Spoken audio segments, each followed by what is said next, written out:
রঞ্জিত মল্লিক বাংলা সিনেমার একজন বর্ষিয়ান অভিনেতা, কাজ করেছেন কত শত ছবিতে। তবে এ যাবৎ তাকে নিয়ে কোনো গসিপ নেই কোনো রটনাও। তিনি যে কতটা সজ্জন এক ব্যক্তি সে প্রমাণ ইন্ডাস্ট্রিতে ঢোকার পরেই আঁচ করতে পেরেছিলেন মেয়ে কোয়েল মল্লিক। কিন্তু সেদিন বাবার কাণ্ডে হতবাক হয়ে যান নায়িকা। কি করে পারলেন বাবা এমনটা করতে, কিছুতেই যেন বিশ্বাস হচ্ছিল না তার।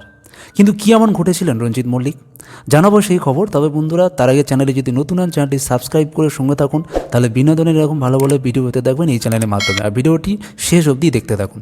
চলুন তাহলে ভিডিওটি শুরু করা যাক। TV9 বাংলার এক সাক্ষাৎকারে রঞ্জিত মল্লিক শুনিয়েছিলেন এক অবাক করা কাণ্ড। কী সেই কাণ্ড? কোয়েলের প্রথম ছবি নাটের গুরু, ওই ছবির পরিচালক ছিলেন হরনাথ চক্রবর্তী। নস্টালজিক রঞ্জিত মল্লিকের কথায়, হর তো আমাদের ঘরের ছেলে। হর যখন নাটের গুরুতে ওকে নিল, আমি পরিষ্কার করে হরকে বললাম, হর দুদিন দেখবেন, যদি দেখছেন পারছেন না তাহলে ওকে বাদ দিয়ে অন্য মেয়েকে নিয়ে নেবেন। ভাবুন তো, যেখানে স্বজন প্রসন্ন নিয়ে এত কথা, সেখানে নিজের মেয়েকেই বাদ দিতে বলছেন রঞ্জিত মল্লিক।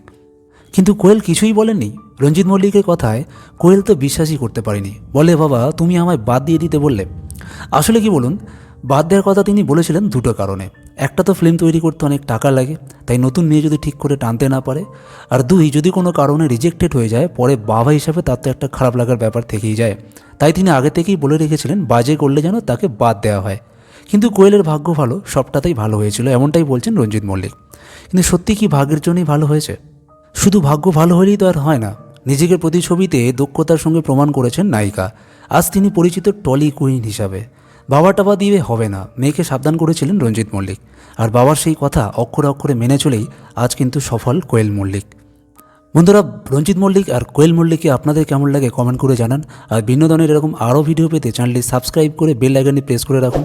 আর ভিডিওটি ভালো লাগলে কিন্তু একটা লাইক করতে ভুলবেন না। দেখা হচ্ছে পরের ভিডিও, ততক্ষণ ভালো থাকবেন, সুস্থ থাকবেন।